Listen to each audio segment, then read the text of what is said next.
clima seco agora pegou de vez. Oficialmente, então, boa noite, agora que está gravando. Boa noite para todo mundo que está aqui. Quem conseguir abrir a câmera, abre. Boa noite. Boa noite. Oi, Ribamar, tudo bem? Boa noite. A gente, só lembrando, então, a gente volta hoje para os 6 paradigmas do gozo. Mandei lá no grupo, para quem não o tinha ainda.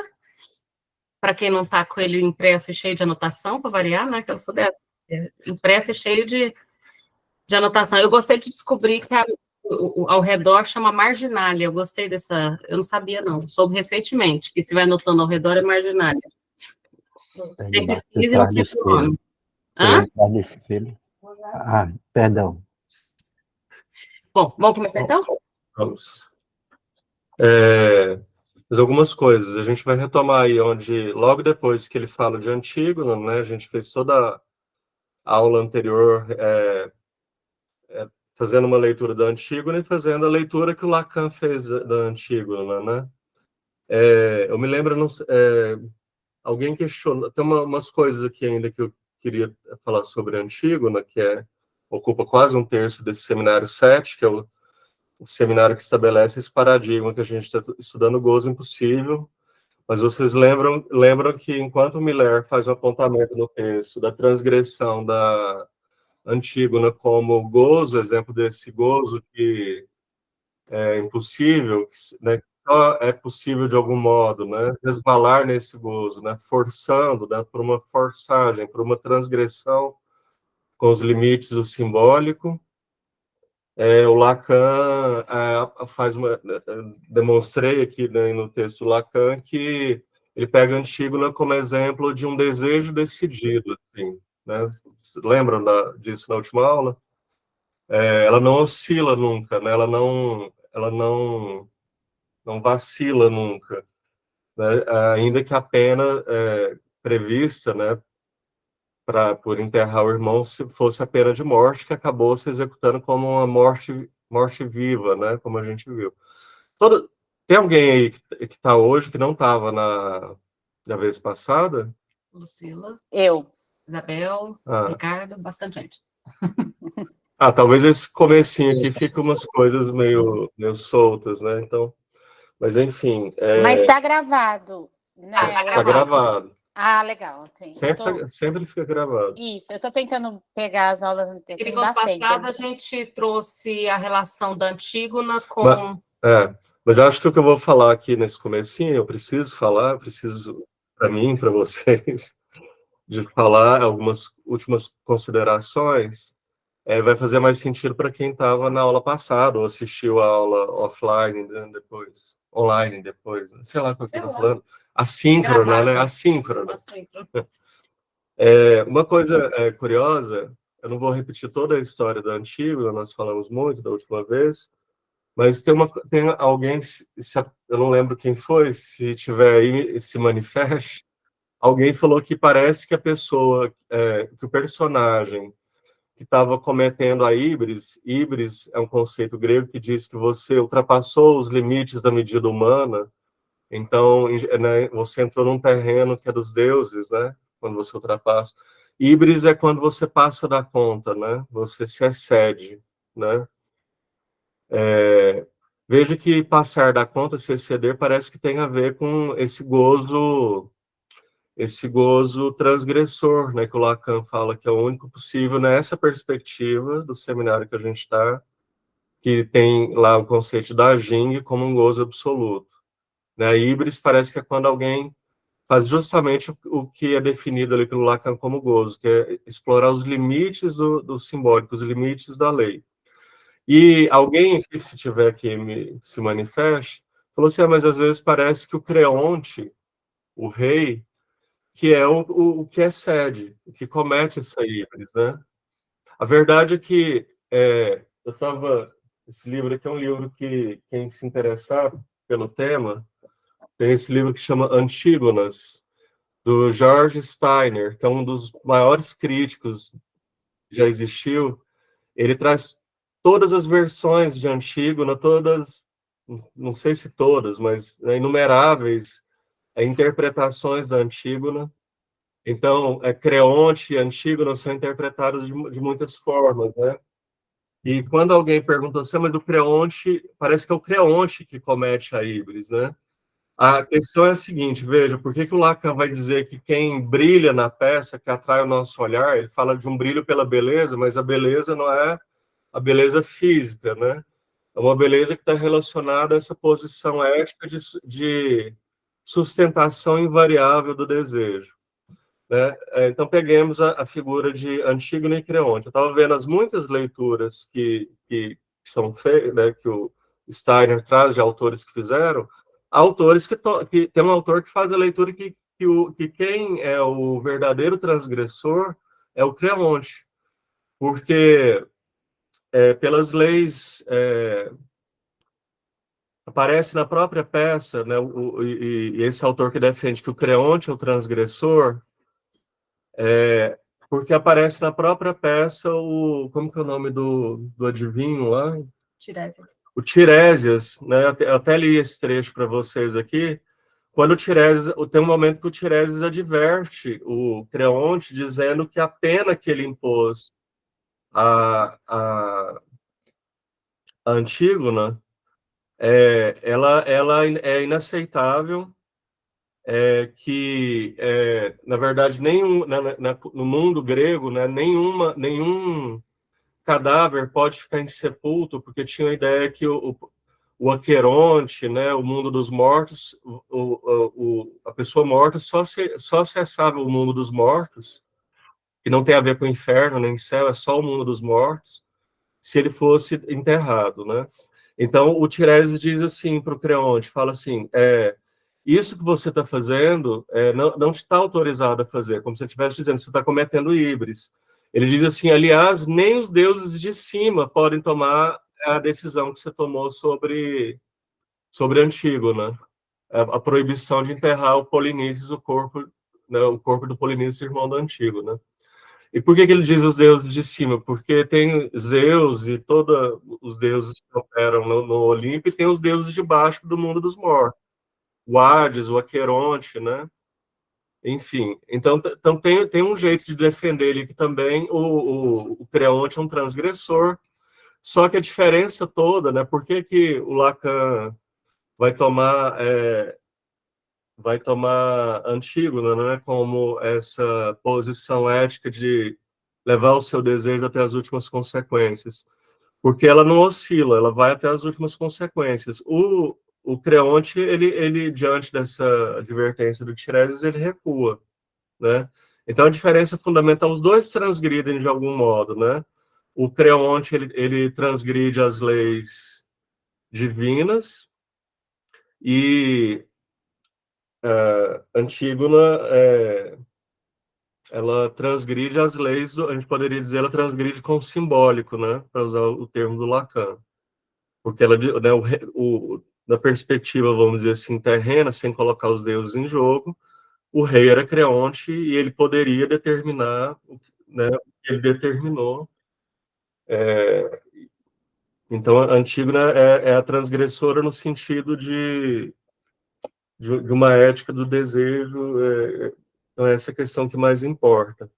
Uma outra questão curiosa, só porque tem várias traduções, e tem uma tradução que é do Trajano Vieira, que inclusive ele acho que é o melhor tradutor de grego que a gente tem, e ele, inclusive, ele traduz como Antígone, não sei porquê, ele vai ter alguma explicação para isso.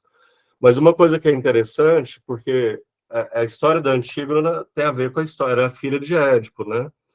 Então, a história dessa linhagem de Tebas diz respeito a Freud, a psicanálise, a fundação da psicanálise, né, com o conceito de complexo de Édipo.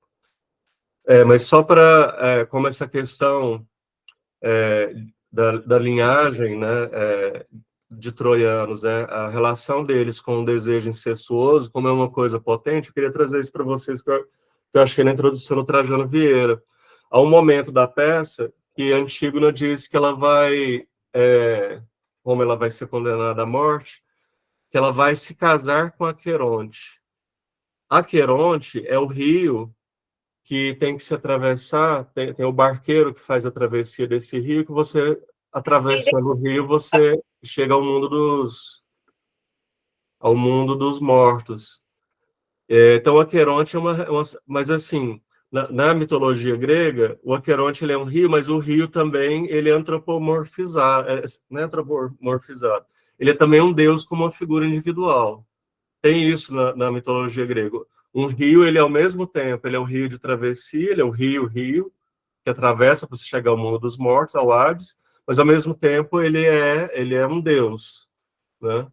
Então ela diz, para dizer que vai morrer, vou me casar com Aqueronte.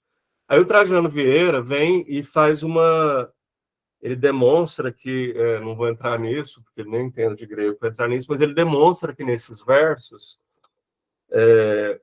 o que está escrito não é eu vou me casar com Aqueronte, eu vou me casar no Aqueronte, quer dizer, no mundo dos mortos. E quem que está no mundo dos mortos, né? E que ela ama, né? Que ela declara amor à peça inteira? Polinices, que é o irmão dela. Então, ele é muito coerente essa tradução que ele faz para dizer que, quer dizer, até a extinção, porque com Antígona se extingue a linhagem, né, de Édipo, né?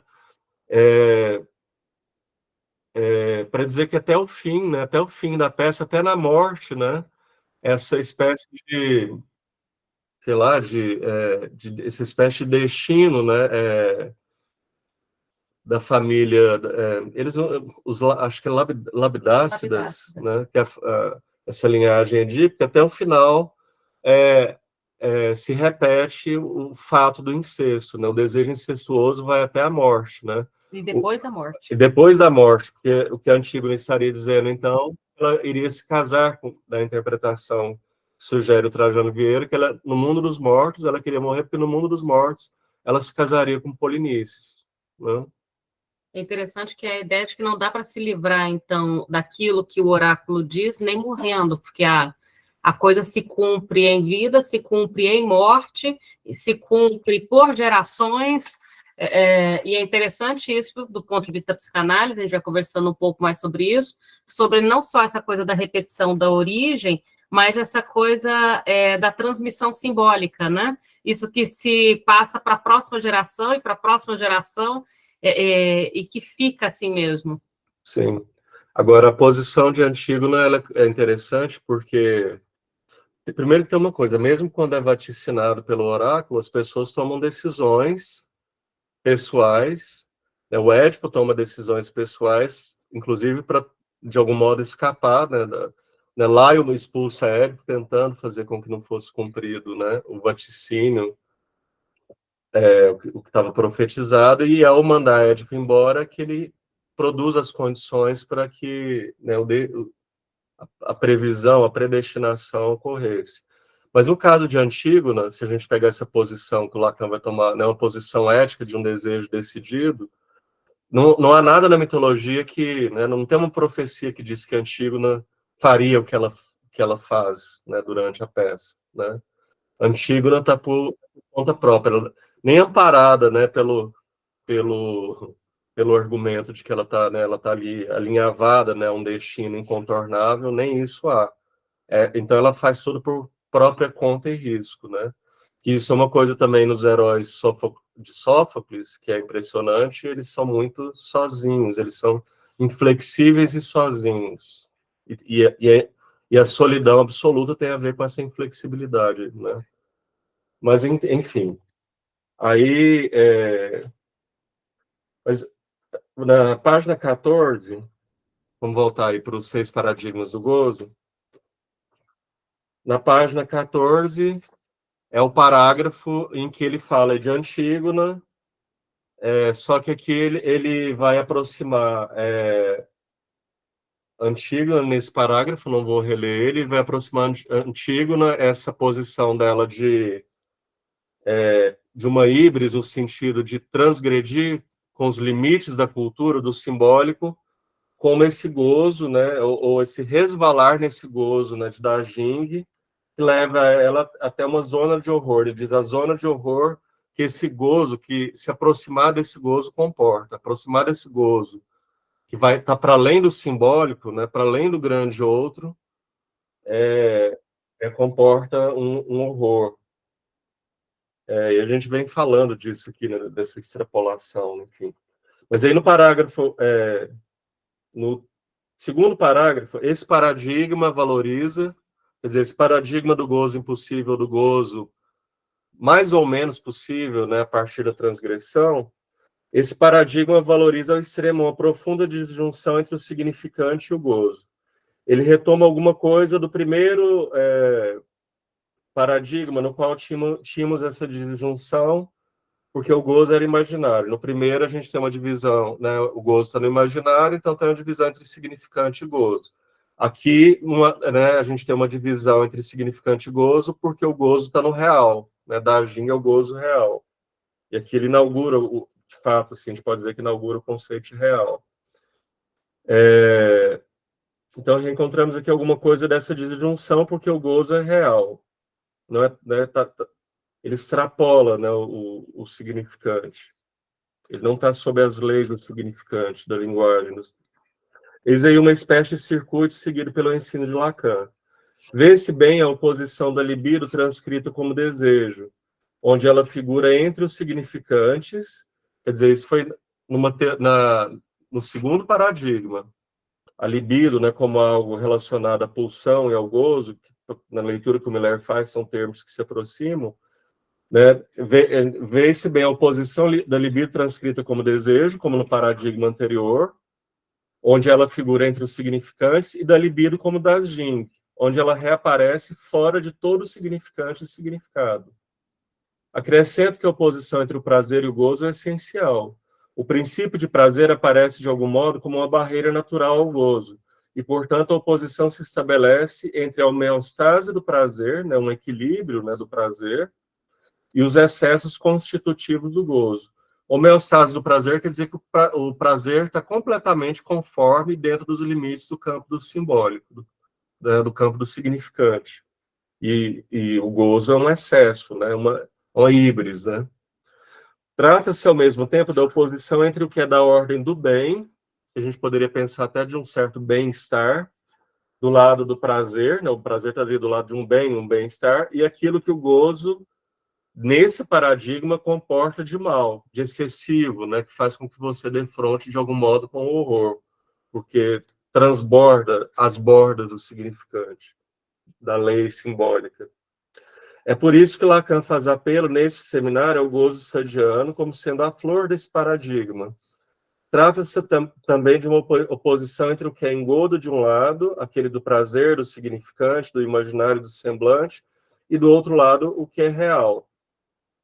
Isso aqui ele retoma uma coisa lá do início desse capítulo, que ele vai dizer que nesse paradigma, o próprio inconsciente, que é estruturado como linguagem, a linguagem é o grande outro, o imaginário é significantizado, tudo isso é um engodo para fazer frente a esse gozo real. É uma espécie de empecilho, né, para que você mergulhe nesse gozo mortífero.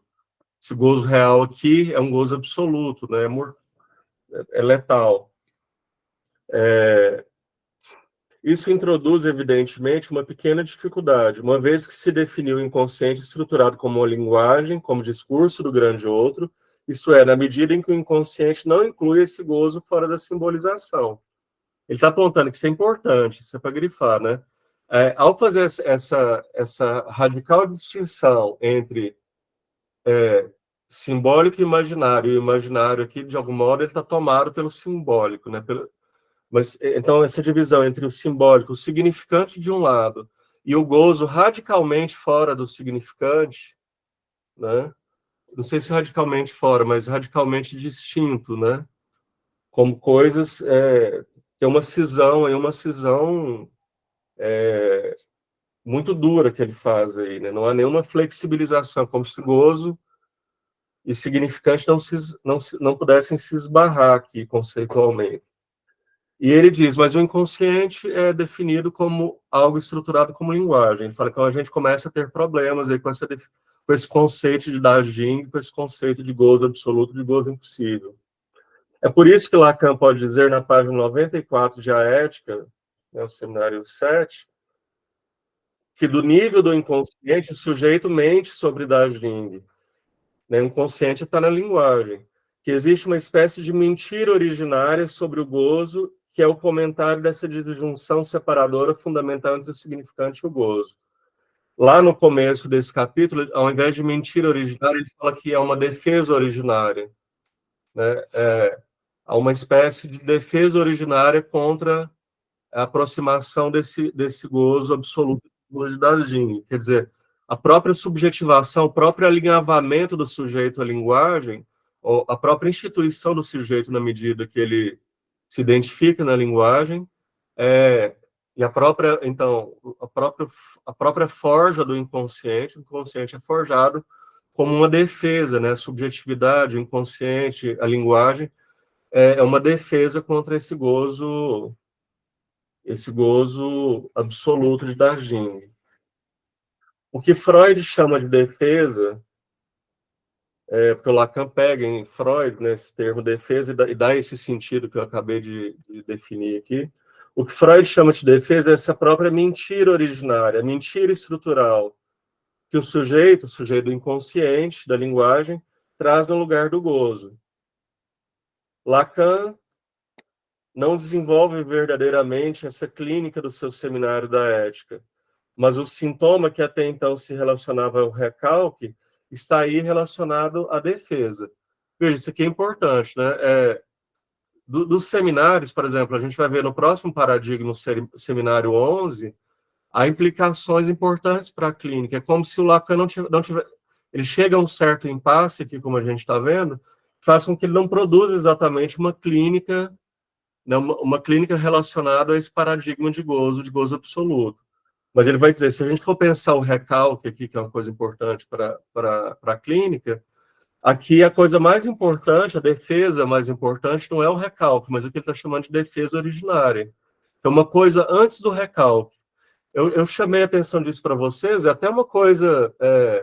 o Lacan costuma ser anti-ontológico, né? Anti essa ideia de que tem algo essencial, né, originário, algo que precede a tudo. Mas aqui nesse seminário ele fala de uma defesa originária, né, contra esse gozo, né? Uma defesa, quer dizer, o recalque, que é uma operação de linguagem, ele é secundário com relação a essa defesa originária, né?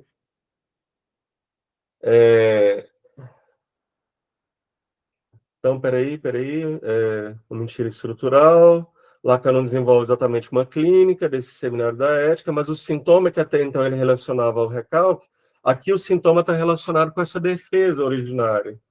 Ele articula o sintoma ao caráter estruturalmente desarmônico da relação com o gozo. O sintoma é o modo pelo qual o sujeito formula que esse gozo é mau, que esse gozo é destrutivo. Então, o sintoma opera como uma certa defesa contra esse gozo. Quer dizer, o sintoma se estabelece exatamente sobre a barreira que existe entre o significante e o gozo. Ele está na fronteira entre o significante e esse gozo impossível. E ele repercute a desarmonia fundamental do gozo com o sujeito do inconsciente da linguagem nesse seminário. É curioso, é como se tem um termo que o Freud usa para sintoma, que é formação de compromisso, né? Uma formação de compromisso entre a instância recalcadora, né? E a força recalcadora, né? Dentro do aparelho psíquico, né? Mas tem a pulsão que insiste, né? Por meio das representações inconscientes em chegar à consciência. É como se fosse uma guerra que nenhum pode vencer completamente, então o sintoma é uma espécie de formação de compromisso. É quando dois países estão numa guerra e eles chegam a um acordo em que nenhum vence completamente. O sintoma em Freud, vocês sabem disso, ele de algum modo, ele é aquilo, né, ele é o recalcado que chega à consciência, mas numa nova configuração, numa configuração que ele não é reconhecido pela consciência, ele é distorcido. Então, essa é a ideia de formação de compromisso. Quase que dá para a gente dizer aqui que nesse paradigma, o sintoma é uma espécie de formação de compromisso entre esse impulso, né, de dar ginga a um gozo absoluto e letal, e o psiquismo simbólico, o campo da cultura, que faz justamente uma barreira para que não se caia nesse gozo letal. Então, né, há uma certa atração desse gozo impossível, né, desse gozo letal, mas tem a linguagem, o simbólico estabelece uma certa barreira, e um dos instrumentos para essa barreira é a formação de sintomas, né? Uma barreira de compromisso aqui entre as leis, o simbólico, e essa coisa que é absoluta ausência de lei, que é esse gozo real, o gozo representado pelo conceito da Jing.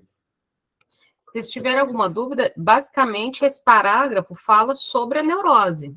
Basicamente esse parágrafo fala sobre, bom, o mecanismo fundador da neurose está aí, o recalque, a consequência do recalque, a consequência principal do recalque, o sintoma, está aí, e a ideia, então, da formação de compromisso, que o Lacan vai chamar de formações do inconsciente, né? E o principal deles, que é o sintoma, está aí nesse parágrafo também. E, inclusive, a ideia da relação entre o recalque, a linguagem, a defesa, o gozo e a cultura. Então, esse parágrafo, na verdade, é um parágrafo que, a princípio, ele não parece muita coisa, mas, basicamente, ele tem toda a origem da neurose nele aí. Ele tem, e com esse adicional, que é essa coisa específica do seminário 7, né? Que o recalque, ele já é secundário a uma espécie de... Não é uma espécie, ele chama de uma defesa originária, né? De uma defesa contra essa dimensão do gozo absoluto. Né? Seria, não que as outras estruturas não possuem defesa, mas é que o recalque ele seria uma das defesas mais bem sucedidas no sentido de se adequar à cultura. Tem outras defesas, a gente poderia chamar assim, a fora-oclusão, o desmentido, a elisão, mas o recalque seria a defesa que talvez funcione melhor dentro do regime da cultura. Talvez mais se enquadre como essa defesa para que o sujeito não seja, não sofra o empuxo dessa tendência a esse gozo transgressivo, destrutivo, letal. Isso é legal. Vocês gostariam de fazer alguma pergunta, comentar, conversar um pouquinho? Eu vou falando aqui, se vocês não me interromperem. Vamos conversando, que eu acho que vai ficando mais legal. Isso é bem interessante, veja, porque a gente vai começar a conversar na quarta, dos conceitos fundamentais, sobre as estruturas. E a gente vai falar, inclusive, na quarta-feira, sobre os mecanismos, né, fundamentais das estruturas. Esse parágrafo é basicamente uma aula inteira sobre um dos mecanismos, que é da neurose, e aqui dá uma notícia de por que a neurose talvez seja a mais adequada das defesas em relação à cultura. Isso que o Wesley colocou é bem interessante, porque talvez é a que melhor proteja o sujeito desse gozo letal e impossível. A fora-oclusão não protege desse gozo letal e impossível também, acho que talvez é uma das piores. A denegação, o desmentido, protege um pouco melhor do que a fora-oclusão, e a elisão protege... Eu acho que a fora-oclusão é que pior protege. Acho que pegando ali o Freud do mal-estar, né, o Freud tem uma frase famosíssima, né? A neurose, veja que ele não diz... Né, a neurose diz respeito ao recalque. Ele não diz a psicose, ele não diz a perversão, ele diz a neurose é o ônus da cultura, né? Então, a neurose, por isso que eu estou falando que parece que ela faz melhor essa função de formação de compromisso. Tem algum gozo, alguma dimensão gozosa no sintoma, né? Mas esse gozo, ele não extrapola, né? Ele não extrapola os limites do significante, né? Ele faz uma certa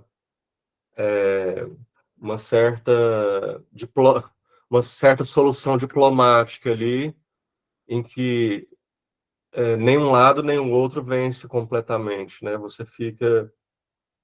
Mas esse ponto de partida é interessante pensar nas estruturas. O ponto de partida é o mesmo para todas as estruturas.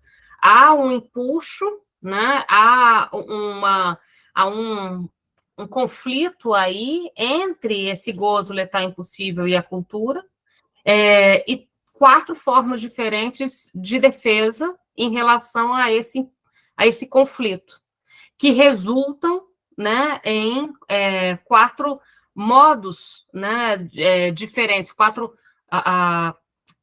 digamos, bom, acho que, como vocês bem sabem, né, o recalque, a fora-oclusão, 4 possibilidades de defesa e 4 resultados diferentes, um para cada uma dessas defesas.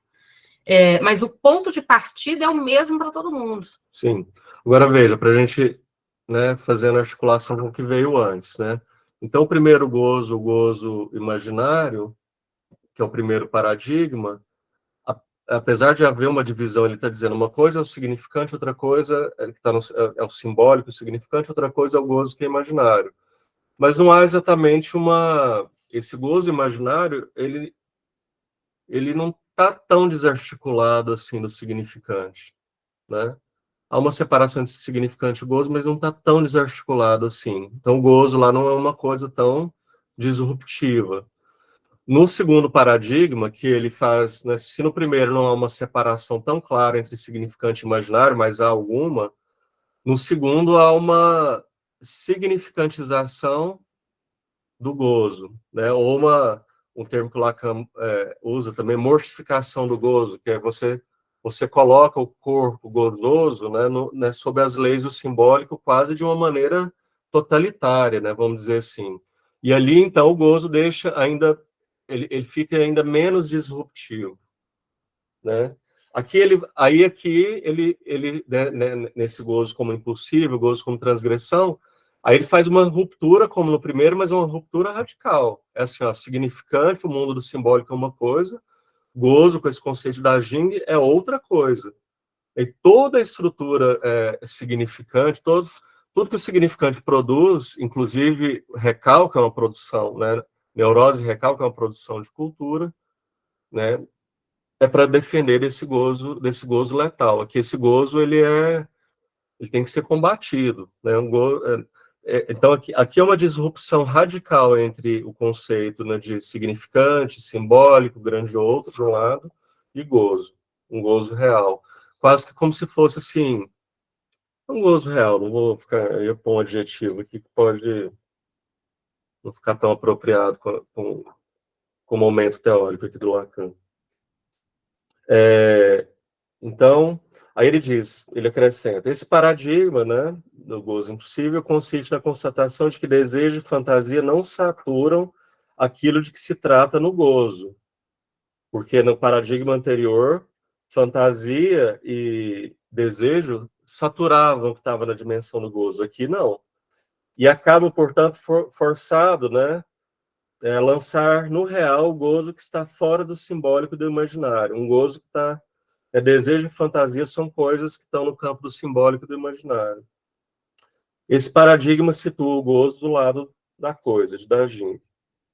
O que é definitivamente a coisa, como termo, isso aqui é importante agora, ele é o outro do outro, é o grande outro do grande outro. Eu explico. Há momentos que o Lacan afirma assim, olha, o grande outro, então, o grande outro é o mundo humano, né? O mundo humano. É o mundo, é a cultura, é a civilização, né? O mundo estruturado por linguagem, pelas leis que a linguagem estabelece, né? E então o grande outro é o mundo humano. A gente poderia dizer, numa certa perspectiva, nesse momento aqui, a gente poderia pensar o grande outro como o mundo humano na sua totalidade, ainda que o Lacan vai dizer sempre que o outro falta, né? O grande outro é faltoso. Então, não é uma totalidade, mas o mundo humano e o grande outro, humano e o grande outro aqui a gente poderia dizer que são termos equivalentes. E aí, ele, quando Lacan, ao contrário do que ele está dizendo nesse seminário, ele diz assim, não há outro do grande outro. Ele está dizendo que não há unidade para além do grande, não há algo fora do grande outro. É o que ele dizia até então, não há outro do outro. Não há uma alteridade, né? A gente poderia pensar aqui, sabe o que poderia ser uma alteridade ao campo do grande outro? De repente, a gente poderia pensar em Deus como, né, como um outro do grande outro, que é a cultura, a civilização, né, o mundo humano em que a gente vive. Bom, mas Lacan não vai, né? Lacan não vai recorrer, Descartes recorre à figura de Deus. Para Descartes existe um outro do outro, que é Deus. Aqui ele está dizendo, existe um outro do grande outro, uma alteridade radical, é um termo que Lacan usa às vezes. Eu acho bem interessante essa definição.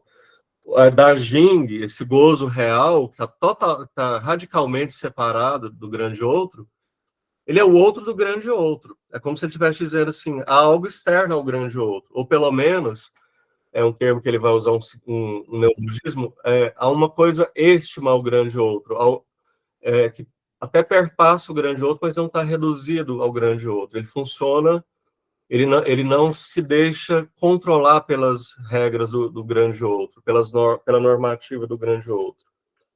Então, a gente poderia dizer o que é a coisa, né? É o outro do grande outro. A gente pode pensar que ela é uma alteridade radical, né? Para o sujeito, você pensa que tanto o outro com maiúsculo quanto o outro com minúsculo tem algum nível de alteridade. O grande outro com minúsculo é uma alteridade, vamos dizer assim, se essa a gente falou de uma alteridade radical, qual o termo para o outro, pequeno outro? Ele é uma alteridadezinha, assim, tanto que a gente fala de, né, euzinho e um outrinho, né? É uma alteridadezinha, mas ela não é tão autoritária assim, não é tão outra assim, porque veja que né, na relação especular, né, na medida que um se espelha no outro, o outro não é tão outro assim. Mas não dá para dizer que o pequeno outro, né, com quem eu tenho essa relação imaginária especular, ele se reduza completamente ao eu, que eles se fusionem completamente. Eles ficam nesse jogo que o Lacan define muito bem, né, esse jogo de meu igual, meu rival, né? Então, olha só. Então, a coisa é a alteridade radical, o outro do outro. Trata-se do que, em relação ao aparelho significante do outro, inflado do que foi traduzido do imaginário, é o outro. Ele está repetindo a mesma frase. É o outro desse campo simbólico, imaginário, desse campo do grande outro, que significantizou tudo, inclusive o imaginário. Não significantizou tudo. Tem uma coisa não significantizada. Da Jing, o gozo real. Né? Então, esse é o outro do outro, é a alteridade radical. Quem entrou agora, a gente está começando a página 16, tá? Dos 6 paradigmas do gozo. Quem entrou por agora, para se localizar. Isso não tem estrutura significante. Isso é a coisa, tá? Da Jing, o gozo real. Não tem estrutura significante do outro. É o outro do outro exatamente como aquilo que falta no grande outro. Eu posso dizer que aquilo que falta no grande outro é aquilo que ultrapassa o grande outro. Aquilo que não se deixa regular pelo grande outro. Mas como aqui nesse paradigma, veja, neste paradigma, daqui a pouco a gente vai entrar no paradigma que envolve o conceito de objeto A, as coisas mudam. Então ele está dizendo assim, olha, nessa formulação aqui, é como se o sujeito não gozasse, né? O gozo está muito reduzido, né? Com a transgressão, né, se resvala no gozo, mas o corpo estaria, olha, completamente mortificado. Dizer que o corpo está sobre as leis do significante, né, está regido pelo grande outro, é dizer que o corpo está mortificado, né, como corpo gozoso. Então, o que ele está dizendo aqui, o que falta no grande outro nesse paradigma? Falta o gozo está expelido, o gozo está fora. O grande outro se defende, inclusive, do gozo. Então, um dos sentidos dessa alteridade radical é que esse gozo, que é uma alteridade radical da Jing, falta no outro. Você não vai encontrar nesse paradigma gozo no outro. Lembrando que é um gozo absoluto. Aqui, o valor que Lacan reconhecia do gozo como sendo a coisa da Jing é equivalente ao outro barrado. É o que faz do gozo o outro do outro, no sentido do que faz falta no outro. Ele está falando do outro barrado, né? A gente sempre que pensar em grande outro é faltoso. Nesse paradigma, falta o grande outro o quê? Gozo. O gozo está expelido. Então, o grande outro é barrado aqui, nesse sentido do seminário 7. Faltam várias coisas ao grande outro, a gente vai ver nos outros paradigmas, mas Eu gosto muito o Lacan, é uma coisa importante para ele, de a gente assimilar, é a ideia, ele não usa nem a palavra incompletude, porque incompletude se refere a uma completude. Ele fala de um não todo. A lógica do Lacan é sempre uma lógica do não todo. O grande outro, então, ele é não todo. Uma das definições que a gente dá que dá de grande outro é lugar que comporta os significantes da língua. Mas é assim, não todo significante. Porque se o outro fosse completo, ele tivesse os significantes que dão conta de tudo, né, o sujeito se dissolveria a particularidade do sujeito se dissolveria na coletividade do grande outro, né? E a gente não teria sujeitos com as suas particularidades. Então, a gente vai ver no próximo paradigma, não é só gozo que falta ao campo do grande outro, né? Esse gozo, não é só Dagin que falta também, ele é o conjunto não todo dos significantes, né? Então, por isso que é representado como um ar, né, de outro em francês, mas barrado, né? Não é só o sujeito que é barrado. Há uma falta no sujeito e uma falta no grande outro. Num certo sentido, é um impasse, esse seminário chega a um impasse. É um impasse isolar a coisa, ou o gozo, né, como gozo real, fora da simbolização. O próprio impasse produzido pelo gesto inaugural de Lacan. Lacan porá esse impasse do seminário 7, desse conceito da Jing, a trabalho da sequência de seus seminários, nos quais se esforçará para pensar a relação do significante com o que está fora da simbolização. Porque aqui ele está dizendo não há relação nenhuma do significante com o que está fora da simbolização, não é? A gente está vendo uma ruptura radical. No seminário seguinte, veja, ele não formula uma clínica, né? Fazer esse pensamento, né, que coloca, é como se eu colocasse aqui nesse paradigma, né, o corpo gozoso como completamente mortificado, né, legalizado, regido pelas leis do grande outro, né, e o corpo gozoso, o corpo vivo, está de fora, né, está de fora. O corpo está todo modificado no sentido de estar restrito às leis, restrito, não tem gozo aqui. O máximo que você tem aqui é o registro do prazer, né, que vamos dizer assim, é um gozozinho, é um gozinho bem comportado, um gozo dentro das leis, né? Dentro dos limites, né? Não tem nada a ver com a híbris grega, né? Que é ultrapassar a medida do humano, né? A gente tem a ver com ultrapassar o limite do humano. Diga, Ribamar. É o gozo domesticado. Gozo domesticado. É um gozozinho muito domesticado. A gente vai ver que, na sequência do outro paradigma, né, aqui o gozo não se articula com o significante não se articula com o gozo, e isso leva a um impasse. O que você faz depois disso? Entende? É o que ele está chamando de impasse. Quando Lacan formula essa disrupção radical, né, entre gozo e significante, grande outro, o que a gente faz a seguir? Que clínica que se produz a partir disso, né? Dá para pensar isso realmente? Eu tenho um gozo, né, como alteridade ao mundo humano, ao grande outro, e os seres humanos estão dentro desse engradado da linguagem, né, mortificados nesse gozo, como você falou, comportado, né, nesse gozozinho, que a rigor ele nem chama de gozo, né, tem até um outro termo, é prazer. Domesticado. Domesticado, né? Que a rigor, né, nem se usa o termo gozo, é prazer.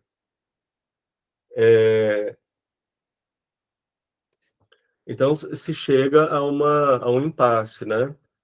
Aí ele fala, como ele consegue, né, resolver esse impasse, ou sair desse impasse, né, do seminário 7, em que não há relação entre significante, né, com o gozo, como ele consegue? Ele o faz fazendo aparecer, doravante, o gozo que emerge ali sob a forma da coisa, fora do que é simbolizado como objeto. Ele está dizendo assim, a coisa é reduzida, da ginga é reduzida ao conceito de objeto. Isso vai se esclarecer. A consequente promoção do objeto A, né, a coisa é reduzida né, O gozo é que sofre uma mutação. Né? De Dajing, a gente passa para o objeto pequeno a, para o objeto A. Né? A consequente promoção, a construção do objeto A nos seminários 10 e 11, a gente vai ver que no seminário 11, que está bem estabelecido, responde exatamente a isso, né? Uma saída para esse impasse. Não há chance alguma de enodar uma nova aliança entre o gozo e o grande outro. Né? Não é possível construir nenhuma articulação entre gozo e grande outro se permanecermos no nível de Dajing, do gozo maciço, do gozo absoluto. Né? Então, Lacan chega a um impasse. Então, vejamos. Eu fico retomando isso, se eu estiver retomando demais, vocês me falem se estiver ficando chato. A gente tinha primeiro uma separação no paradigma 1 entre que está mais ou menos ali entre mais ou menos essas coisas, viu? Lacan não é tão divididinho assim, não. Mas para didatizar aqui, para a gente se entender, mais ou menos ali entre o seminário 1 e 3, né, o gozo imaginarizado. Então, há uma divisão, mas não é uma divisão tão radical. Né, porque o imaginário e o simbólico, o grande outro ali, não são coisas tão radicalmente separadas.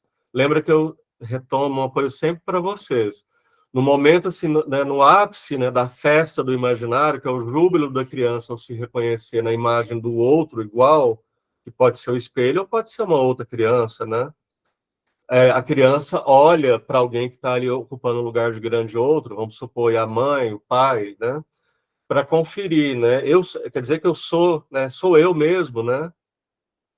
E aí, então, quer dizer, no máximo do júbilo da criança, né? Desse júbilo imaginário, da festa do imaginário, o grande outro não está exatamente fora, porque a criança dá uma olhadinha e ela precisa da autenticação do carimbo do grande outro. Sim, você é essa imagem, né? Aí, então, uma divisão não tão radical entre gozo e grande outro, e significante. Tem uma clínica, né? Esse movimento foi capaz de produzir uma clínica, né? A clínica que está, por exemplo, no esquema L, aquele que a gente viu aqui, o cruzamento de imaginário e simbólico, né? No segundo paradigma, a disjunção que havia, que não era tão radical, desaparece entre significante e gozo. O gozo vira um gozo significantizado. O gozo está dentro né, do campo do grande outro. Então, por exemplo, o Lacan vai dizer um conceito que, pelo menos no jeito que o Miller leu o Lacan, porque tem gente que lê diferente. Né? O Lacan pensa numa aproximação entre gozo e pulsão, né? Um conceito lacaniano, um conceito freudiano. Então, ele vai dizer, olha, lá no seminário 5, 6, né, o gozo, né, que antes estava no imaginário, e o imaginário era o campo do corpo vivo e tudo mais, o gozo vai ser, a pulsão vai ser definida como demanda. Demanda é uma formulação, uma articulação significante. Né? Então, nesse segundo paradigma, no primeiro há uma separação não tão radical, no segundo há uma junção entre gozo, meio que o gozo é cooptado, reduzido à lógica do significante. E no terceiro paradigma, ele volta a uma divisão, mas agora essa divisão é radical. E essa divisão radical não precisa nem, não consegue nem, a partir dela, Lacan não produz uma clínica. E aí ele vê que ele vai ter que produzir um laço, né? O quarto paradigma, ele chama de gozo normal, eu acho um termo ruim. O outro termo que ele usa no primeiro parágrafo desse capítulo, gozo fragmentado. É como se, é uma metáfora meio tosca, mas vamos usar ela que ela é útil. Dajing a coisa, como essa ideia de espécie de um objetão, né? Um negócio. Se eu encontro Dajing, se houvesse um encontro possível com o Dajing, eu teria um gozo absoluto e a destruição. Né? É como se o objeto A, de algum modo, esse é só o início para a gente pensar, não vamos ficar. Né? O objeto A é como se fosse esse gozo absoluto reduzido a um gozo localizado no corpo. Né? Ele não é um gozo insuportável ao corpo simbolizado, ao corpo regido pelo grande outro. Ele não é um gozo, ele é gozo e que não está totalmente, ele não a palavra importante do Lacan, ele é um tanto quanto Eichmann simbólico, no sentido que ele não se reduz ao simbólico, mas ele não é totalmente desarticulado do simbólico. O simbólico não precisa produzir uma defesa contra o objeto pequeno A. Né? O objeto pequeno A é uma porção de gozo, um gozo fragmentado, um gozo elementarizado, né? E localizado no corpo. Né? A gente vai ver que vai entrar em jogo aqui no seminário 11, por exemplo, junto com o conceito de objeto A, como esse gozo elementarizado. O objeto A tem a ver com as zonas erógenas, que seriam regiões do corpo que não foram domesticadas pelas leis do grande outro. Né? Então, veja, né? Então, se o outro gozo era um gozo impossível, esse gozo agora é um gozo possível dentro do campo do grande outro. Ele é articulável ao campo do grande outro. Se o outro só poderia obter algo dele com a transgressão, correndo o risco de cair no horror e na morte, esse gozo agora, né, do objeto A, esse gozo elementarizado, né, que está relacionado, articulado às zonas erógenas do corpo, esse gozo ele é compatível com a vida. Ele é compatível com o simbólico.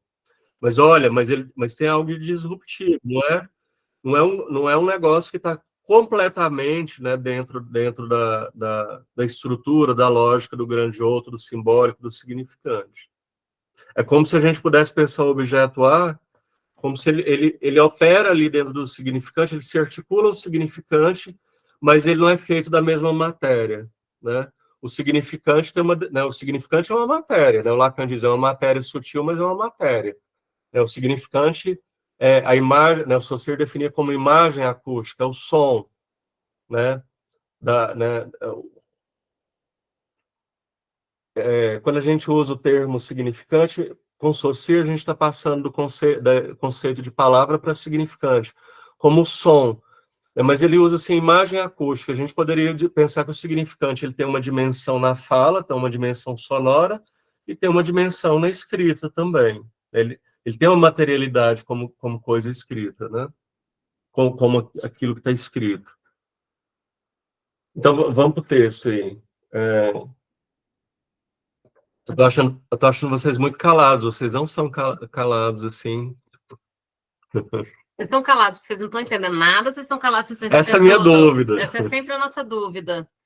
Essas definições do objeto A é interessante porque a gente vai percebendo aonde que o Lacan foi tentando construir uma teoria própria a partir de Freud e aonde que ele esbarrou na própria construção. Isso que a gente acabou de terminar do paradigma 3, de que ele constrói algo muito interessante que é da Jung, mas ele impossibilita uma clínica, e afinal de contas a psicanálise tem que possibilitar uma clínica. Essa coisa, paradigma 4, eu também não gosto da palavra gozo normal, mas o normal ele entra aí no sentido do possível, porque o paradigma 3 era uma divisão radical que não produz clínica, que era impossível. O encontro com o da Jung seria a dissolução de absolutamente tudo. No paradigma 4, a gente tem aí a sustentação de um conceito extremamente importante para a gente, que é o objeto A, e é interessante essa quantidade de definições que o objeto A tem. Uma coisa, eu acho que não existe nenhum conceito na psicanálise que tem tanta definição igual ao objeto A. Vocês vão encontrar em cada seminário do Lacan uma definição diferente do objeto A. Por exemplo, né, lá pelo seminário 5, o objeto A, né, como componente da fantasia, nos termos que está lá, ele ainda parece um objeto significantizado, mas meio imaginário também. Ele tem que ver com a imagem, né, do corpo, a imagem de partes do corpo, né? Então, lá ele é significantizado, mas meio imaginarizado, né? Aqui a gente vai ver que o estatuto dele está entre né, esse real. A gente viu agora o que foi importante nesse seminário 7. Funda-se esse conceito de real como algo que é distinto do imaginário e do simbólico.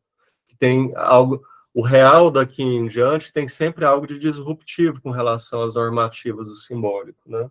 Ainda que seja agora que esse real apareça não como um gozo absoluto, mas como um gozo localizado.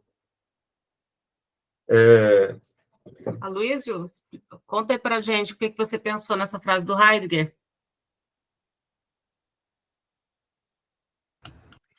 É só porque eu lembrei do artigo que eu tinha lido aqui, que tinha essa passagem, aí eu resolvi colocar aí só para provocar um pouquinho. Provoca com voz para ficar gravado. Conta aí pra gente, o que você pensou? Não, para mim tem a ver essa definição aí das DING, da busca incessante aí do desejo e chegar no nada, né, ao mesmo tempo. A morte é o escrínio, né? Como se fosse uma bolsa, ou como se coloquei um cofre, né? Do nada. A morte guarda em seu cofre da Jing. Das DING. Encontrar das DING seria esbarrar com a morte. Esse cofre, então, né, como você cria uma imagem interessante, é como assim, o cofre são as barreiras do simbólico, né? Para você não se defrontar, né? Não mergulhar em Dajing, né? Nesse gozo letal, né?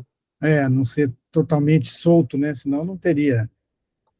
Já pensou, Luiz? Você vai no analista e encontra da Jing? Já pensou? Você encontra da Jing que guarda, né? A morte guarda em seu cofre da Jing. Já pensou você ir para análise para achar justo isso? Acho que realmente não seria uma clínica possível, né? A gente iria pouquíssimas vezes, né? Acho que a gente não suportaria. Acho que a questão que torna muito complexo ali, deduzir disso uma clínica é que quer dizer, talvez o grande problema não sei se é o grande problema do humano, mas essa dimensão do real é um grande problema do humano, isso que está fora do sentido, fora da lei, né? Que ultrapassa, né? O inesperado, inatingível. O acaso, né? O disruptivo, enfim. Mas como ele faz uma divisão férrea, assim, uma divisão de ferro entre simbólico, o grande outro, o significante de um lado e o gozo do outro lado, né? O sujeito vai para a clínica, né? Se eu faço essa divisão absoluta, a gente tem um problema aí que esse gozo absoluto que tem uma certa, ele é o horror, mas ele exerce uma certa atração também. Então, como que a clínica poderia operar? A clínica opera com linguagem, né?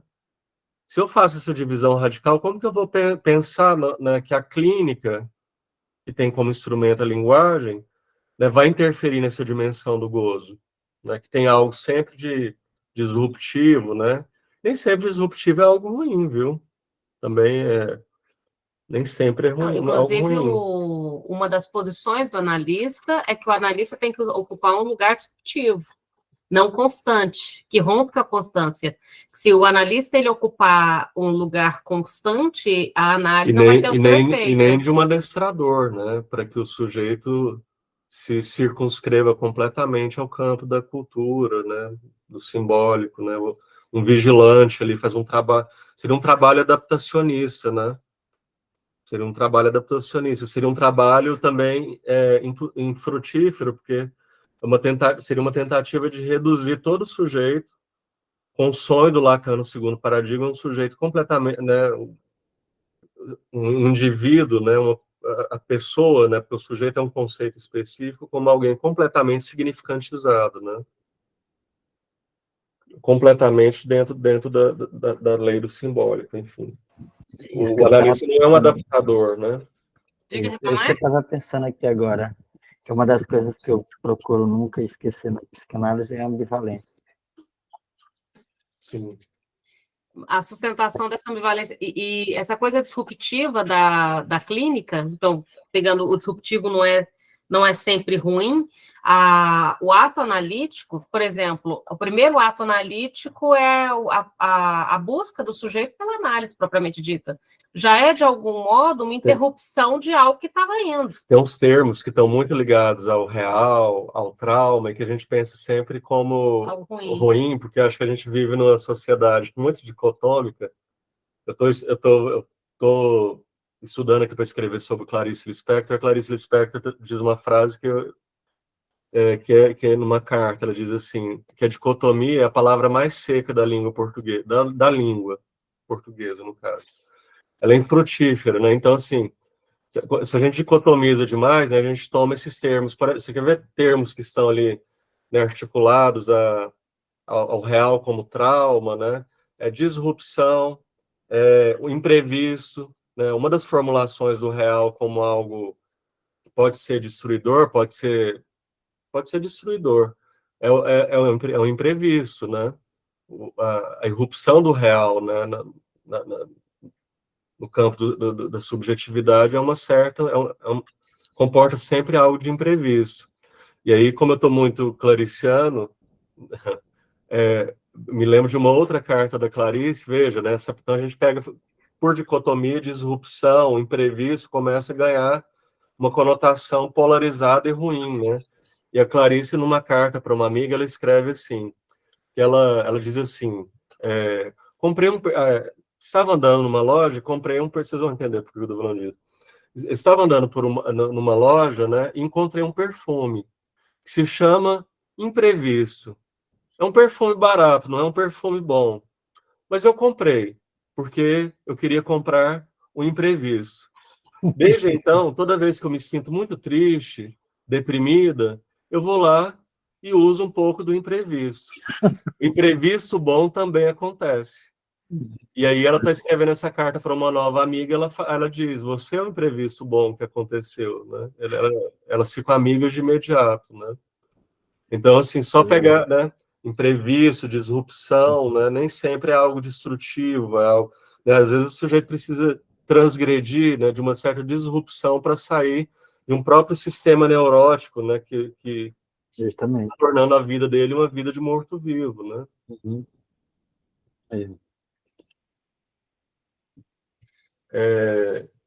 Voltar ao texto? Vamos para o texto, né? Página 16, paradigma 4, gozo normal. Vamos pensar em gozo fragmentado, gozo localizado, gozo elementarizado, esse normal aí, o Miller mandou mal, esse normal. Quando estava em Los Angeles, chamei por precaução de gozo, foi por precaução, deveria ter mantido a precaução, de gozo fragmentado. Chamei de gozo fragmentado o quarto paradigma, referente ao seminário 11. Mas posso chegar a defini-lo como paradigma do gozo normal. Há uma extraordinária antítese entre o seminário 7, a ética da psicanálise, e o seminário 11, os 4 conceitos fundamentais da psicanálise. Porque se o 7 faz aquela ruptura radical, o Lacan que estabelece uma nova aliança entre o simbólico e o gozo, entre o significante e o gozo. Uma nova articulação entre o grande outro e o gozo, né? Uma nova aliança. Não é nos termos anteriores, do primeiro e do segundo. Aliás, o segundo paradigma que tinha uma aliança quase que total. O que muda de um paradigma ao outro, Lacan desmente essa clivagem... Hã? Pulou 17. Eu pulei 17? Gente, onde está a minha página 17? Aqui, ó. Nossa, você ficando muito louco, né? É 17, gente. A ética da psicanálise. Foi mal. Uma nova aliança entre o simbólico e o gozo. Em A Ética da Psicanálise, temos uma apresentação do gozo maciço, né, absoluto, colocado em um lugar que normalmente não é alcançável, e exige uma transgressão, um forçamento. O gozo é colocado num lugar abissal, olha, ele recorre a uma palavra que remete a abismo, né? O gozo é colocado num lugar abissal ao qual somente se tem acesso pela transgressão. Mas é uma transgressão no nível lá da híbris dos gregos, porque quando alguém transgride, a gente pode pegar bem aqui a híbris, ela termina numa catástrofe total. Se não é a morte, há outros jeitos de... Né, eu contei para vocês de uma, né, por exemplo, uma transgressão... não vou entrar nisso, não. Entra em coisa da mitologia.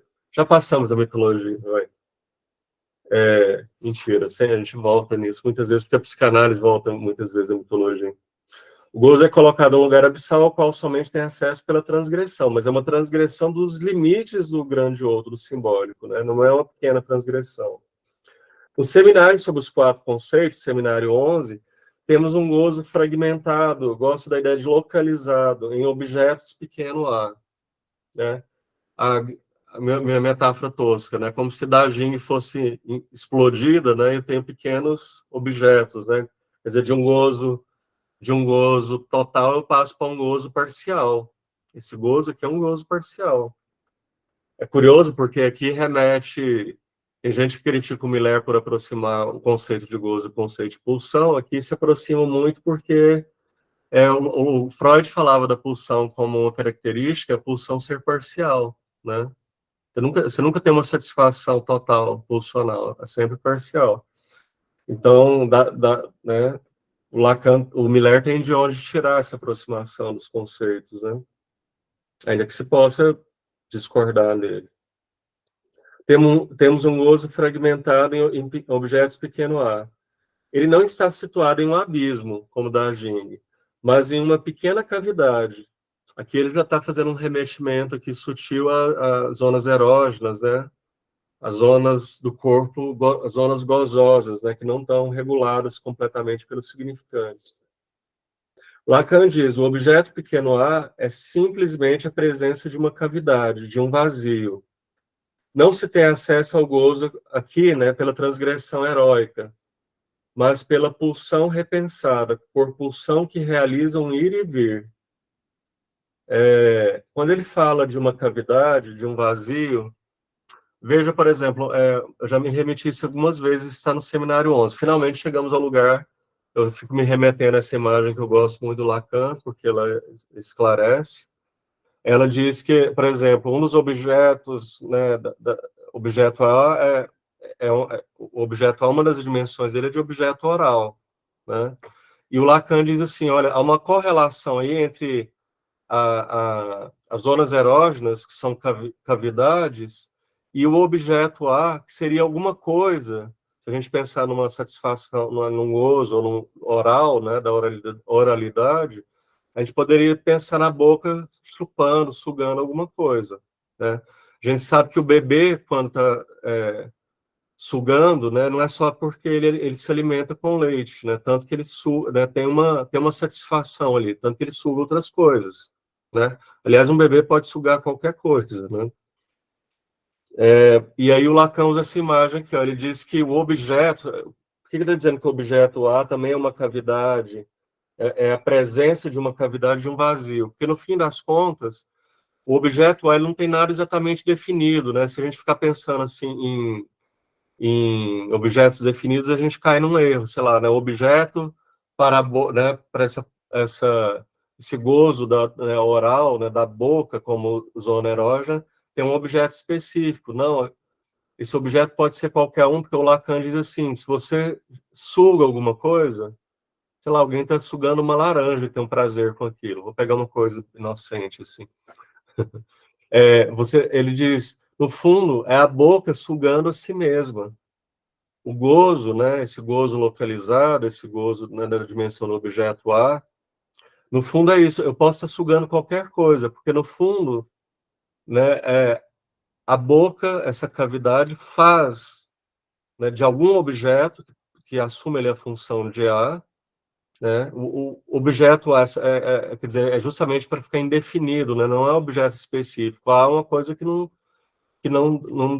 faz uma figuração de que tipo de objeto que é. Então, a boca, através de um objeto, ela suga a si mesma, e nisso consiste o gozo, né? Então, quer dizer, esse gozo aqui não é um abismo, tem a ver mais com uma cavidade.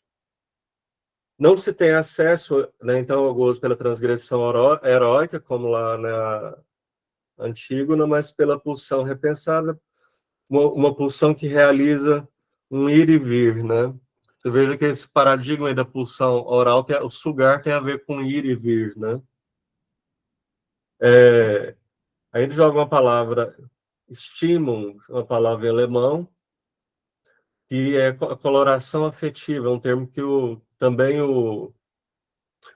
não, Freud gosta desse termo. Ele diz que os afetos, ele diz que tem alguma coisa que ele formou, não vou lembrar exatamente em Freud como é que ele usa isso, mas é uma expressão freudiana.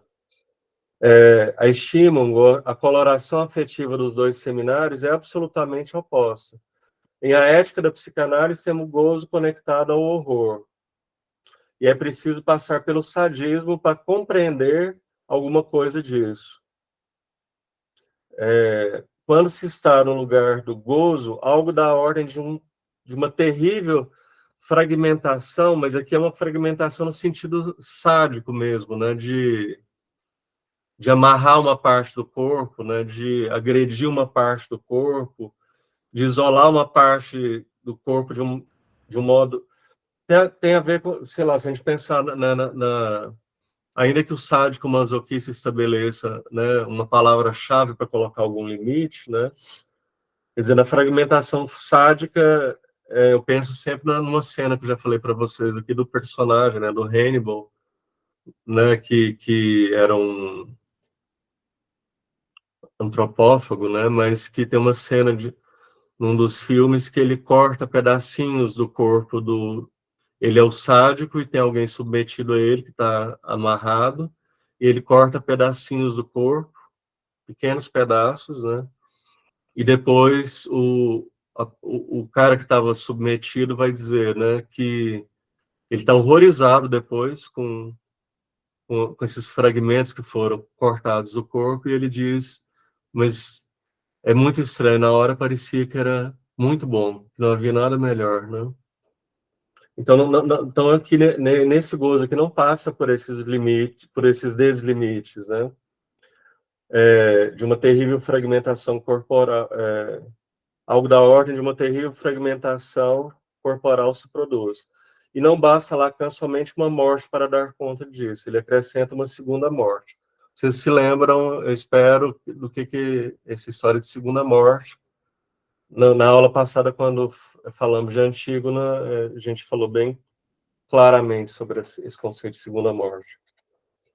No seminário sobre os 4 conceitos, o modelo da relação com gozo é a arte, o quadro, a contemplação pacífica do objeto de arte.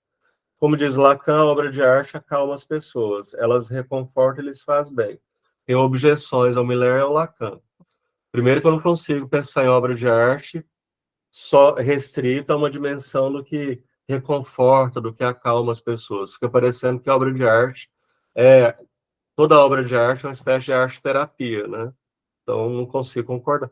Eu posso ter uma relação com... A gente pode ter muitas relações com uma obra de... Bacon, eu já penso em outra coisa. Pode ter muitas relações com uma obra de arte, né? Até essa de uma certa calma, de um certo reconforto, mas não dá para limitar a obra de arte a isso. E outra coisa que eu acho meio problemático, que o modelo da relação com o gozo é a arte, o quadro é a contemplação pacífica. Esse gozo, se ele não é uma coisa tão disruptiva, ele também, esse gozo do objeto A, ele tem algo de alteridade aí com relação ao simbólico. Ele não está completamente amarrado às leis do simbólico. Ele tem uma faceta de... O objeto A, ele tem uma faceta de simbólico, de significante, uma faceta de real, né? Só essa observação eu acho que é importante para esse trecho aí, no que diz respeito à obra de arte, no que diz respeito a esse gozo agora referido ao objeto A. Diríamos que se trata de trajetórias inversas nos 2 seminários. Por um lado, em A Ética da Psicanálise, começa-se pelo princípio de prazer, a homeostase, todos esses símbolos e imagens que pensam somente em servir ao princípio do prazer. E depois, assim, na medida em que o seminário avança, chega-se à fragmentação sádica, a transgressão radical. No seminário 11, começa-se pelo corpo fragmentado das pulsões parciais, né? Não é o corpo fragmentado, né, do sádico. Psicose ou do sádico. Do sádico, né? Nem da psicose. Peraí. Pelas zonas erógenas que são autônomas. O seminário 11 começa pelo corpo fragmentado das pulsões parciais, pelas zonas erógenas que são autônomas e que pensam somente em seu próprio bem, e depois, ao contrário, se há uma integração, ela se realiza graças ao gozo pulsional, que é um gozo automático, alcançado ao seguir o caminho normal da pulsão, seu ir e vir sem a transgressão. Como estou dizendo, esse gozo nunca vai ser completamente um negócio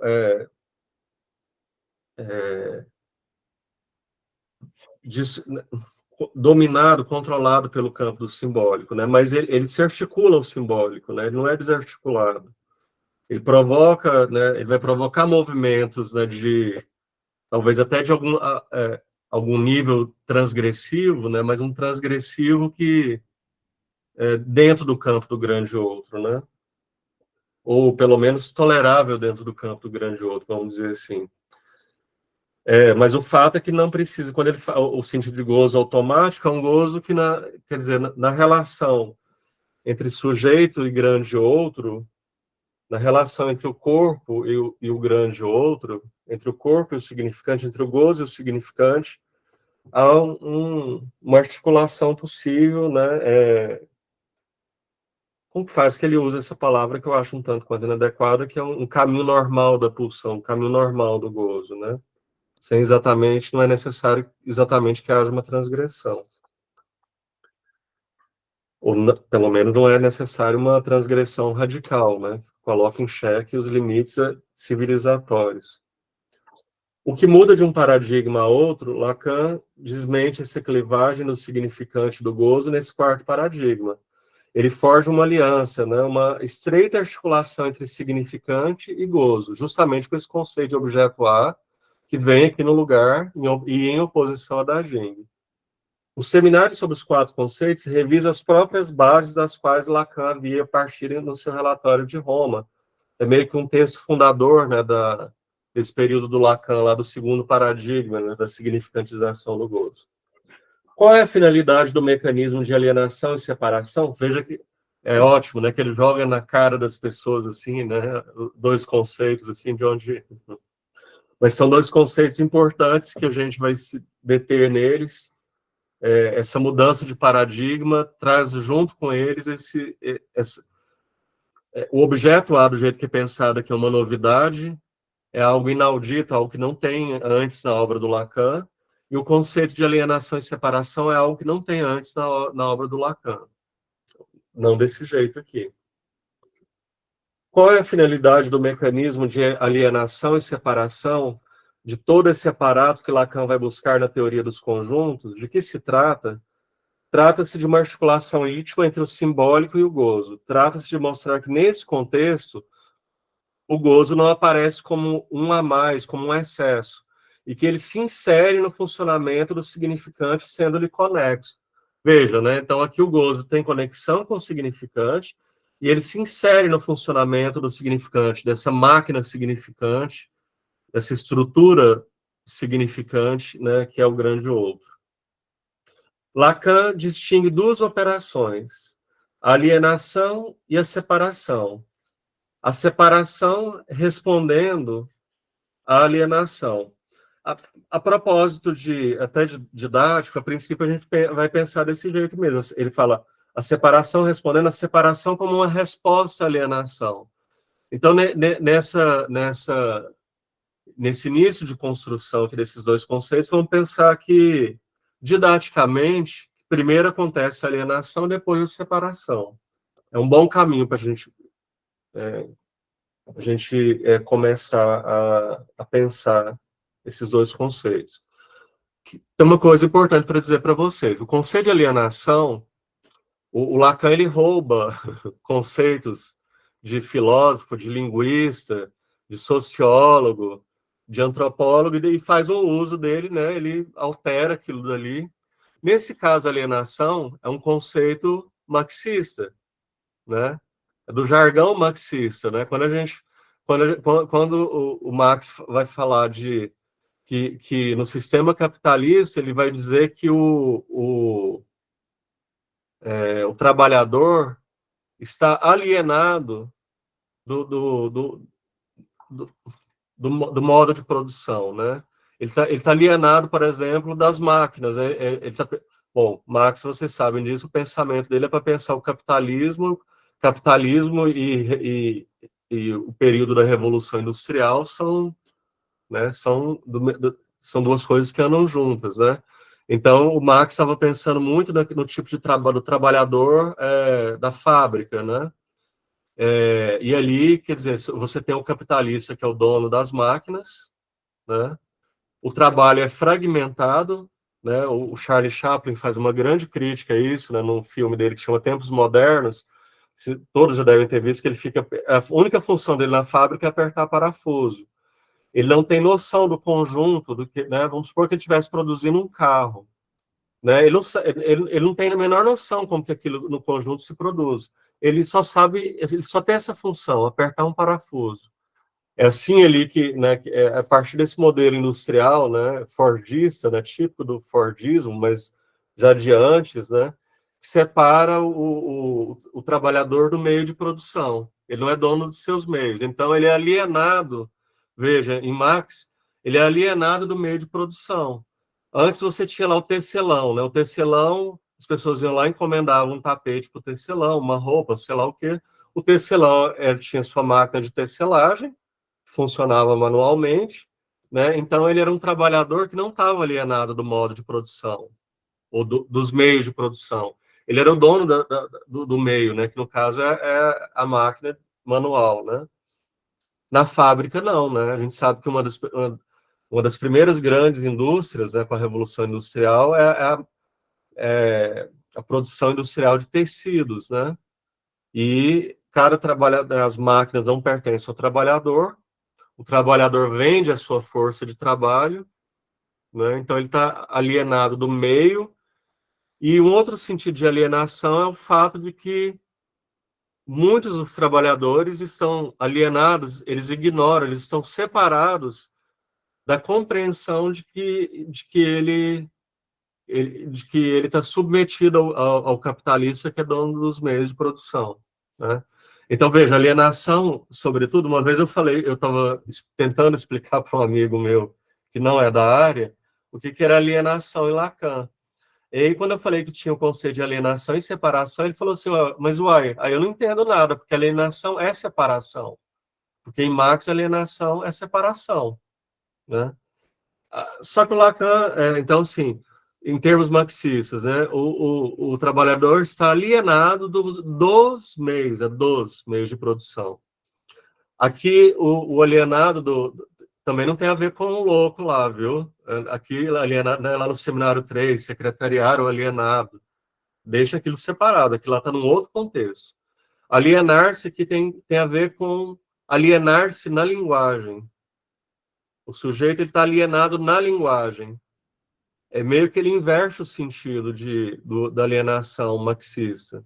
Alienado na linguagem significa mergulhado de tal modo que ele sequer percebe que ele está lá.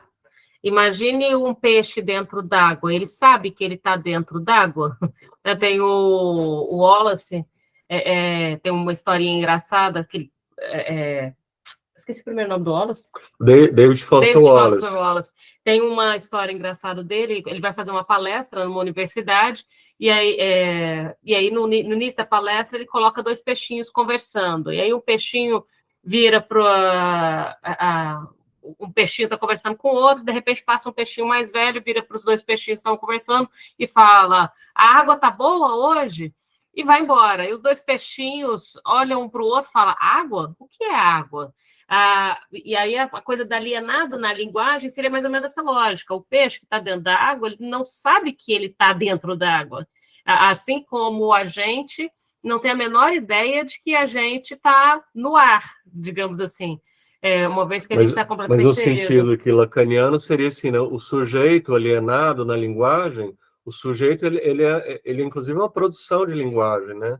É como se o sujeito não soubesse que a única matéria que ele tem, né, aquilo de que ele é feito é linguagem, né? E que o mundo em que ele vive, o mundo, né, a cultura, né, o grande outro, é um mundo feito de linguagem, ordenado pela linguagem, né? Então, ele é feito de linguagem e está na linguagem. Então, não há uma separação entre a matéria que compõe o sujeito, que é a linguagem, e a linguagem onde ele está inserida, entende? Então, alienado na linguagem tem a ver com essa mistura, entre o sujeito e a linguagem. Não há, a princípio, essa separação, e sim uma alienação. Os dois são compostos da mesma matéria. Sim. Quem esteve, porque ele vai entrar ele vai usar o termo identificação no próximo parágrafo. Quem assistiu às aulas sincronicamente ou assincronicamente, tem umas aulas lá para trás em que a gente falou do advento do sujeito, né, da fundação do sujeito como um vazio. Sujeito, ele é um conjunto vazio, porque sujeito a gente tem isso, ó, sujeito é diferente de indivíduo. Indivíduo é uma coisa que tem corpo. Sujeito, ele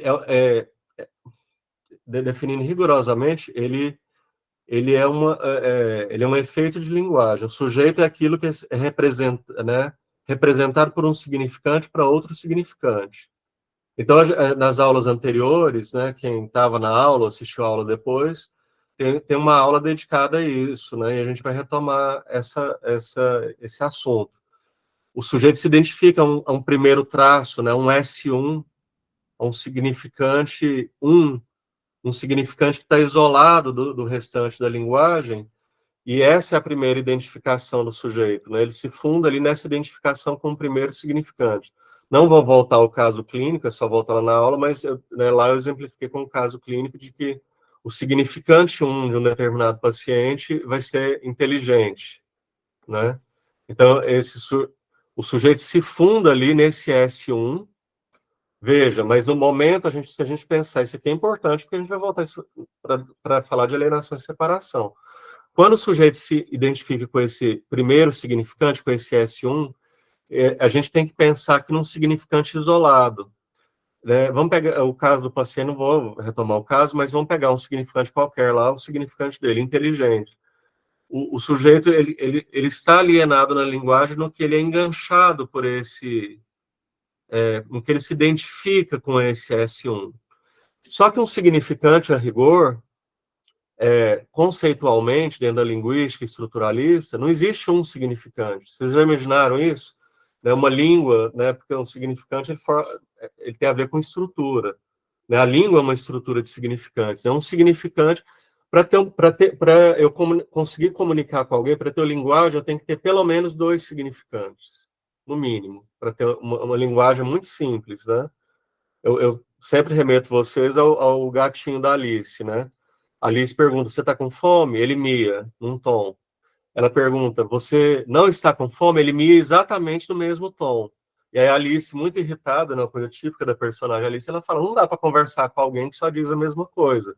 O gato tinha que dar pelo menos assim, um miadinho mais alto e um miadinho mais baixo, né? Um mais agudo, um mais grave. Nos termos estruturalistas, que é de onde o Lacan, né, vai colher isso daqui, para ver a linguagem tem que haver uma diferença mínima, tem que haver pelo menos um mais e um menos. É os termos que o Jacobson vai utilizar. Para Lacan, assim, tem que haver pelo menos um S1 e um S2. Então, quando o sujeito se identifica um S1, a gente tem que lembrar que a gente pode parar, fazer um recorte teórico e pensar que nesse momento em que ele está... o sujeito antes era um vazio. O sujeito fora da linguagem ele é um vazio, ele não tem ser, não tem substância. Né? Sujeito não é indivíduo. Então, no que ele é capturado, ele por um instante aqui teórico, pelo menos, ele está petrificado em um significante. Né? Ele está, por um instante teórico, ele está definido por esse significante. Só que esse significante sozinho não significa nada. Né? Um significante sozinho não significa nada. Eu preciso ter pelo menos, como disse lá a Alice, é preciso que o gatinho tivesse pelo menos 2 sons, 2 significantes distintos. Então, um significante, em geral, né, ele é um significante de uma estrutura de linguagem. Né? O S2 dá notícia quando ele fala um S1 se articula um S2, eu tenho um conjunto de significantes no campo do outro, que esse S1 vai se articular. E o sentido, né, o S1 só vai ganhar sentido, isso tudo aqui que eu estou falando é alienação da linguagem. Né? O sujeito se identifica com S1, esse S1 vai se articular com S2, um S3, um S4, mas a gente tem que ter pelo menos 2 significantes. Né? Então, esse é o sentido, olha, quando o significante se articula a um S2, um S3, um S4, um S5, é nesse sentido que o Lacan diz que o sujeito é um vazio entre significantes, ele é representado de um significante para o outro. Nessa minha fala que eu estou fazendo aqui agora, eu, enquanto sujeito, eu sou aquilo que vou deslizando entre um significante e outro. O sujeito, o paciente que vocês escutam, ele tem que ser escutado assim. Ele é um efeito da articulação significante que ele está pronunciando dentro do consultório. Né? Então, isso está alienado na linguagem. Então, a gente pode pensar nesse instante teórico que o sujeito está alienado, identificado com um significante. Mas isso não faria do sujeito um sujeito de fato, algo articulado ao campo do grande outro. É preciso que ele deslize para outros significantes. Só que esse S1, ele vai ter uma função de um significante especial. Né? Para esse sujeito que eu trouxe o caso clínico, né? Inteligente tinha uma série de implicações, né? No modo como ele funcionava subjetivamente. Mas dependia, claro, esse S1 estava articulado com que S2, com que outros significantes, né? Nessa aula que a gente falou desse S1, alguém perguntou, eu lembro que alguém perguntou e eu dei uma resposta que eu quero retomar essa resposta porque eu queria reformular. Alguém perguntou assim, mas esse S1 é uma coisa assim definitiva, né? Um negócio assim, esse S1 do sujeito não muda. A partir desse seminário que a gente entende que, por exemplo, dentro de um tratamento analítico, um sujeito que está determinado por uma estrutura significante que está, por exemplo, fundada no significante inteligente, no S1 inteligente, pelo tratamento analítico por retroação, você pode fazer com que esse S1 não seja mais um significante determinante. Né? E isso opera uma mudança na estrutura subjetiva do sujeito. É para isso que a gente faz análise. Né? Então, para deslocar esse S1, para, de algum modo, fazer com que esse S1, de um significante que ele funciona como diferente de todos os outros, como ele se articule na linguagem como mais um significante, não como o significante, como o S1. Agora, o que acontece, isso é inescapável para o sujeito, outro significante vai ocupar o lugar de S1, só que você não precisa ficar petrificado, mas a ideia, né, de que há outras vias do sujeito de se desconectar desse S1 e da determinação desse S1, mas a gente pode pensar que um modo de se fazer isso privilegiado é a análise. Para a gente fechar, Aurora, você fez uma pergunta em relação ao quarto paradigma, que você quer explicar para a gente, que é a sua dúvida? Então, tudo bem com vocês? Tudo jóia. Então, eu queria entender um pouquinho, se a gente exemplificar um pouco, no sentido da oralidade, por exemplo, uma pessoa que é um alcoólatra, por exemplo, ou pensando talvez uma pessoa que consuma alguma droga, ou tem um consumo exagerado da alimentação, por exemplo, se a gente poderia pensar que está dentro desse paradigma, e aí eu pensei também na transgressão. Esse paradigma esse paradigma que nós estamos falando agora. Ele estaria mais relacionado com o paradigma anterior, né? O anterior, é isso que eu fiquei na dúvida. Você veja, né, Aurora, por isso que não dá para jogar, a gente está indo para um seminário que está reformulando as coisas, mas não dá para jogar aquilo lá fora, né? Como se fosse assim, né, o seminário 2 substitui o 1, 3 substitui o 2, né? Nesse sentido disso que você está pensando aí, né, nesses limites, né, na transgressão, nos limites com que é o campo do simbólico, né? Esse exemplo aí da droga, né, da heroína, né, como eu estou pegando o exemplo da heroína porque eu sei que é uma coisa que tem um poder de captura, né? Os usuários de heroína têm uma metáfora que a primeira vez que eles descrevem está bem dentro daquele paradigma lá de Dajing, né? Tem um filme que chama Invasões Bárbaras, em que uma personagem usuária conta isso para outra pessoa, que fala, ela vai aplicar pela primeira vez heroína num senhor que vai tomar heroína para suportar a dor do câncer. Aí, quando ela vai aplicar, ela diz para esse senhor assim, ó, pare, vamos ter calma, muita calma nessa hora. O senhor experimente esse momento agora, assim, preste atenção, assim, se mobilize para esse momento, porque A primeira vez que alguém usa heroína, nós, os usuários, a gente chama de cavalgar o dragão. E é um momento único. É um momento único. Ninguém cavalga o dragão 2 vezes, né? Quer dizer, é um negócio tão sem nome, né? Que eles inventaram essa metáfora, cavalgar o dragão. E aí ela diz, só que isso ela diz para o senhor, e essa cena é interessante, tem algo de comovente nessa cena. Ela cria um vínculo de amizade, mas a questão aí é que é seguir o que ocorre, né? Tentando ter essa experiência de cavalgar o dragão, essa experiência irrepetível, é que se chega à overdose, né?